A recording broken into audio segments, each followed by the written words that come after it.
mais buñ doon xayma parce que da nga ne Modou Lo mii ma gis nii su ma ko tollee gis du ma ci def taw loolu dafa nekk loo xam ne gars yi ñu ngi ko doon challenge mais yaa ngi ko doon wax sax mais maanaam pour jaay combat bi la mais yow xam nga ne di nga ci def lu ëpp taw na nga nag jàkkaarloog sénégalais yi ne leen yow mystiquement ñaata nga def ci sa combat yaa ngi Modou Lo ci xayma. non doo mën a xayma. mais def ko ci xaalis. xam nga non waaw benn si def na si xaalis parce que tamit xam nga tey dafa nekk sa bis boo xam ni moo nekk bis boo xam ne nit ku nekk da am bis boo xam ne mooy rêve sa àdduna.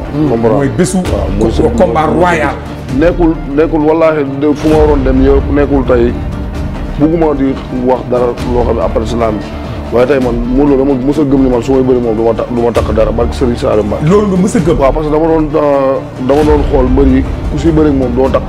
waaye bu bisu combat Modou Lo ñëwee dangay yokk. dangay yokk sa mystique yokk sa nekk. moom maanaam waaye tey moom ma sam bopp xam na daa am say mag am say frère am say mbokk am say yëpp xam na ku si nekk bu ñëwee sa yéene lay am ku si nekk bu ñëwee da lay jox ko takk. te par force da ngay takk da ngay dem Casamance da ngay dem Gambie da ngay dem waaye dem képp ku ma xam nag. yàlla suñu borom rek laay wax képp ku ma xam. man képp ku ma xam. képp ku ma xam ngi lay déglu waaw képp ku ma xam rek di ma seetaan xëy na man sama ko am kii sama ko maa guy ba ma bëree moom. waaw am deuxième combat bi wala premier combat bi. man Amaneex laa commencé dox social. ci Amaneex. waaw xëy na yeneen combat yëpp yooyu gis ma yor bopp gaynde yooyu maa koy defaral sama bopp jaan bi yëpp maa ko doon defaral sama bopp salmu làmb. ok sama combat Amaneex laa njëkk a dem Guinée. man dama mës a gëm ni tey moom xam na laaj ko moom. entraîné mooy yàgg nañ daje si diini. waaw man mbër bu amul doole sax du ma la supporté. ku may seetaan ku ma xam may toogandoog làmb.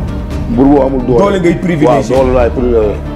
doole boo xam du ma la supporté comment moom Modou Lo dama yàlla baal Pikine laa nekk ak yooyu yëpp. comment Modou Lo Eumeu Sène dama kaaw si Modou Lo. ah bon boobu mooy États-Unis parce que Eumeu Sène laa yéene mu am ndam.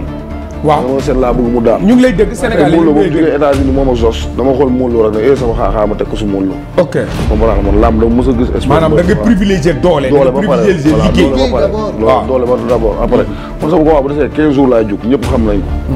du ma takk gaalaaj à part bu làmb jeexee bu lépp jeexee. xëy na nag mën nañ ma tuumaal ama dafa bëgg social dafa bëgg social waaye lu ma njëkk a gëm d'abord mooy entraînement. man jugee ñëw ba ñëpp buñ may bàkkee lan la ñuy wax diine. combat Modou Lo dama doon jugee Pikine 3 jours laa doon jugee dem Mboro. ma Mboro sori na aller retour di ko def di contact def lépp lu ma si waroon def pour yàlla defal ma si ndam def naa ko waaye ak suñu borom nii la ko nëmmee. nii la ko bëggee tamit noonu lañ koy doxalee.